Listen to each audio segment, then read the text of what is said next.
Bonjour à tous, c'est Thibaut, j'espère que vous allez bien. Aujourd'hui on se retrouve pour une toute nouvelle vidéo. Aujourd'hui un achat manga très spécial parce qu'aujourd'hui j'ai des trucs de ouf. Vous allez voir, il y a énormément de choses très cool dans cette vidéo. Je pense que ça va être l'un des achats manga qui va être le plus cool sur ma chaîne. Vous me direz il n'y en a qu'un, mais vraiment celui-là il va être très sympa. N'hésitez pas à vous abonner à la chaîne, il y a plein de choses qui arrivent. Et puis voilà, en tout cas j'espère que cette petite vidéo vous plaira. On est parti pour la présentation générique.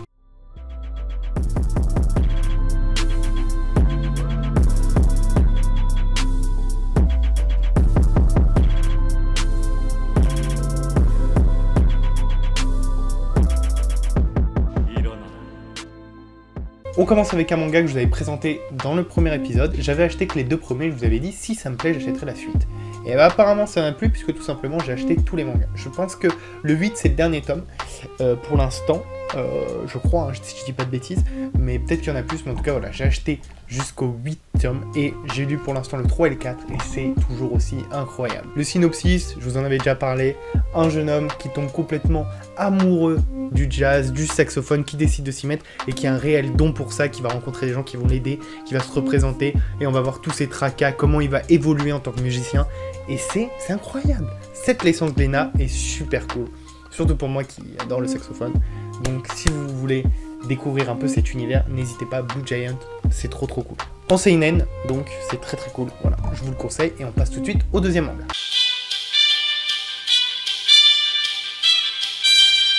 En deuxième licence, on passe avec quelque chose que j'avais pas trop aimé en animé, même si voilà, c'était assez sympa, j'étais un peu déçu. Record of Grand Crest War, je crois que c'est ça, hein, Grand Crest War. Très sympa, franchement très sympa en manga, le manga se rattrape un petit peu sur l'animé. Bon, c'est pas une licence, t'es là, tu lis, tu fais waouh, mais quel chef-d'œuvre. Non, c'est plus quelque chose de sympa qui se lit bien, pas trop compliqué, etc. Comme je dis, hein, ça se lit assez vite. C'est Pika qui édite ça, Pika qui édite des choses assez cool, et ça voilà, c'est une petite licence de chez Pika qui se laisse lire très facilement et c'est très cool. Donc si vous l'avez pas lu, franchement vous cherchez voilà, des petites licences un peu médiévales, un peu fantastiques et tout, ça c'est très sympa, c'est très sympa. Pour le synopsis, je vous mettrai un lien dans la description, c'est assez connu, je pense qu'il y en a la plupart d'entre vous qui connaissent, et puis même il y a eu l'anime, etc. Je préfère vous faire le synopsis pour des choses plus nouvelles et tout, moins connues, mais ça je pense que c'est pas nécessaire de s'attarder là-dessus. Donc on passe à la suite.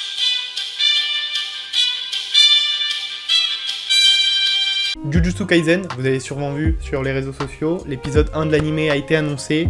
Moi je continue le manga, toujours aussi cool. L'épisode 1, très cool de l'anime, l'animation est plutôt cool. Ça a mis un peu de temps à démarrer, j'ai trouvé, mais sinon le manga, surtout ce tome là. Ce tome, on peut remercier Kiyun, qui nous édite ça parce que ce tome là était hyper lourd. Franchement celui-là il m'a marqué plus que les autres et ça va devenir incroyable. Ça va devenir incroyable. Donc moi Jujutsu Kaisen, vraiment je le redis, je l'ai dit dans la première vidéo, je le redis dans cette vidéo. Si vous ne l'avez pas vu, lisez ça. Si vous ne l'avez pas lu, lisez ça, vraiment. Vraiment ça c'est quelque chose qui va devenir très cool et vraiment ça c'est quelque chose à suivre donc je vous le conseille.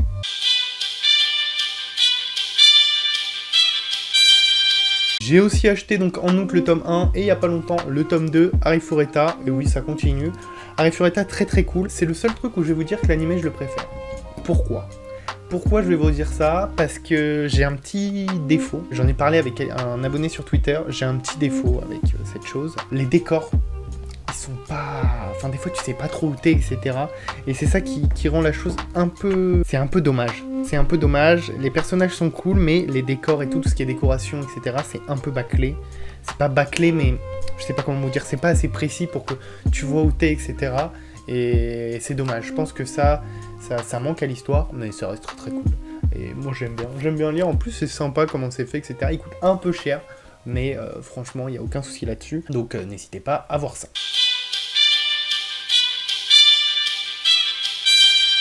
Faut savoir que je suis allé dans une boutique à Paris, le Renard Doré. Le Renard Doré, c'est une librairie à Paris, Paris 5e. On peut y accéder grâce au métro 7 et 10, c'est à Jussieu. Franchement, je vous conseille d'y aller. J'y suis allé, on me l'a conseillé sur Twitter, j'ai adoré. Franchement, la boutique est super sympa, c'est hyper bien décoré avec un peu les studios Ghibli et tout. Enfin, il y a une super décoration, il y a une bonne ambiance, les vendeurs sont hyper efficaces. Moi, il y avait une vendeuse et un vendeur. Je crois que le vendeur s'appelle Michael, la vendeuse, j'ai pas son nom, mais tous les deux étaient super compétents, super sympas, ils m'ont hyper bien conseillé pour vous présenter des choses que je vais vous présenter. J'ai un sac complet pour vous, de petites nouveautés, etc. Et je pense que ça peut être super sympa, donc si vous êtes en région parisienne, que vous cherchez une boutique où voilà, on peut vous aiguiller, on peut vous conseiller avec des nouveautés, avec des gens qui s'y connaissent, et vraiment, c'est bien fait à l'intérieur, tu vois, il y a des petits panneaux et tout comme ça, tu peux voir ce que tu peux acheter, c'est vraiment super bien fait, donc je vous le conseille, je vous mettrai toutes les infos dans la description si vous voulez aller, vous faites un petit coucou de ma part, et donc je vais vous présenter tout ce que j'ai pu acheter là-bas. Donc avant de passer aux nouveautés, j'aimerais vous montrer quelque chose, moi je l'avais pas vu sortir, enfin j'en avais entendu parler, mais j'avais pas suivi le truc, etc. Kemono Incident, j'ai pris les 3 premiers tomes, c'est un peu dans le délire des ghouls, un peu comme dans Tokyo Ghoul, mais c'est pas la même histoire, mais voilà, il y a ce délire de ghouls, je vais vous expliquer le synopsis, et ce qui était très très cool, c'est que pour l'achat d'un tome dans cette librairie, je sais pas s'ils le font toujours, mais moi j'ai eu le droit à ceci, Je vais vous lire le synopsis. Depuis la nuit des temps, des créatures de légende appelées Kemono vivent cachées des hommes. Avec l'expansion de la civilisation humaine, ils ont été chassés de leur habitat naturel et leur existence est désormais menacée. De ces contacts sont nés des hybrides de sang mêlés comme Kabane, un jeune garçon mi-ghoul, mi-humain. Abandonné par ses parents, il mène une vie paisible dans un village perdu au fond des montagnes. Mais lorsqu'une série de crimes atroces survient, un détective de Tokyo est appelé pour enquêter. J'ai lu les 3 premiers tomes, donc comme ça je peux avoir une petite vue d'ensemble sur ce qui se passe, et c'est franchement très sympa. Il y a complètement une ambiance, hein. Quand je parle de Tokyo Ghoul, c'est vraiment l'aspect ghoul, mais il y a une ambiance assez différente, c'est vraiment un peu à l'opposé, mais ça reste un shonen très très cool. J'essaye de pas trop vous en dire parce que voilà, j'aimerais pas vous spoiler, mais franchement ça c'est une très bonne licence, moi je vous conseille d'aller voir. C'est un shonen voilà, qui est très sympa, le personnage principal il est assez bien développé, je trouve que moi je vais essayer d'acheter la suite, hein, parce qu'il y a 7 tomes, et je veux voir cette évolution parce que c'est quand même un personnage, comme je l'ai dit, très naïf, voilà, qui se découvre et tout, et j'ai trouvé ça assez intéressant. Donc Kemono Incidents, franchement n'hésitez pas à aller voir ça, c'est très très cool. Là j'ai les 3 premiers tomes, il y en a jusqu'au 7 comme je vous l'ai dit, et donc voilà, vous pouvez aller acheter ça, c'est très très lourd. On passe tout de suite aux autres mangas.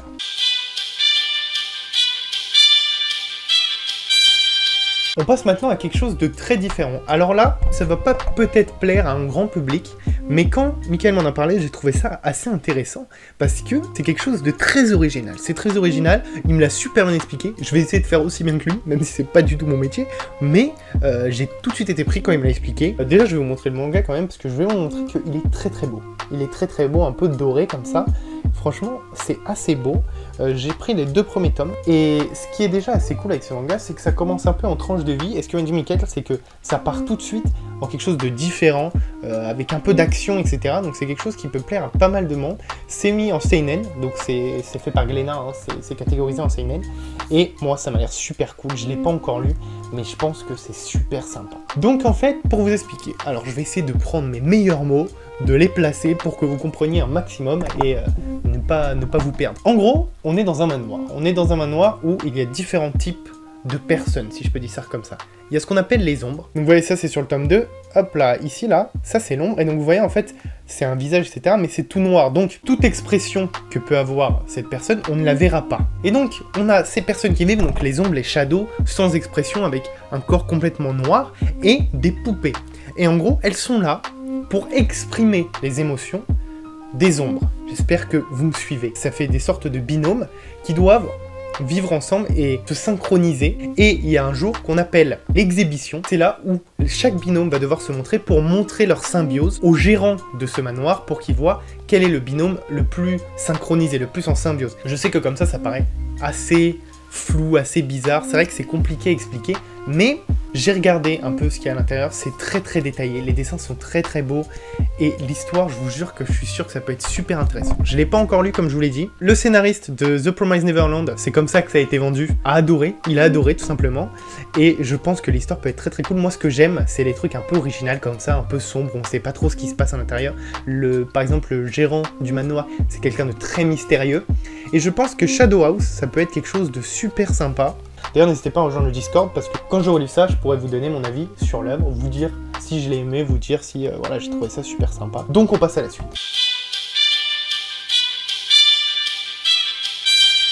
Maintenant, on va parler d'un manga. Alors ce manga, il n'est pas pour tout public, je préfère le dire avant d'avoir des problèmes. je pense qu'il faut mettre un bon gros moins de 12-13 ans. J'essaye de regarder si... Pour public averti, d'accord? C'est les jeunes adolescents, c'est pas pour vous, je pense. C'est quelque chose d'assez gore, c'est pour les adultes ou des publics avertis, donc des adolescents, 15, 16, je sais pas, peut-être 14 à la limite, mais voilà, c'est pas pour tout le monde, c'est pas grand public. Je vais vous expliquer l'histoire et vous allez tout de suite comprendre pourquoi. Donc, Children, ouais, on dirait un truc un peu kawaii comme ça sur la couverture, ça permet, c'est un peu une petite fille et tout, sauf qu'il y a du sang, donc tu comprends qu'il y a anguille sous roche. Le jeune Toru Igarashi, un étudiant, a accepté un petit boulot de 6 mois dans un orphelinat situé au fin fond des montagnes, pour s'occuper d'enfants et aider aux tâches d'entretien. Il y fait la connaissance de Sakurako, une jeune adolescente de 14 ans, et du groupe d'enfants, un peu méfiant mais néanmoins plein d'énergie. Tout semble bien se passer jusqu'à la nuit tombée. Cette ambiance joyeuse va devenir malsaine et extrêmement sanglante. Loin du monde, le cauchemar de Toru ne fait que commencer. Et oui, comme vous l'aurez compris, c'est un animateur, voilà. Il prend un petit boulot pour s'occuper d'enfants, juste d'une petite colo. Sauf qu'en fait, dans cette histoire, il y a une fille, elle est complètement barrée. Ça va partir en crime, en truc gore, décapitation et tout, et franchement ça m'a fait rire. Comment il me l'a présenté, tu sais, on dirait un truc tout mignon, etc. Et au final ça part complètement en steak, et ça c'est super sympa. Ça je l'ai lu, j'ai trouvé... En vrai j'en ai plus ri, même si des fois c'est violent, hein. Il y a des dessins et tout, ça sort des machettes mon pote, mais franchement c'est super cool. C'est le premier manga je crois de l'auteur, et moi je vous le conseille parce que franchement c'est super sympa. Donc tous les jeunes adultes, etc. et tout, si vous connaissez pas, allez lire ça. Franchement c'est un truc très très sympa, et c'est assez bien dessiné et tout, et tu passes un bon moment. Franchement tu passes un bon moment. On passe tout de suite au dernier manga.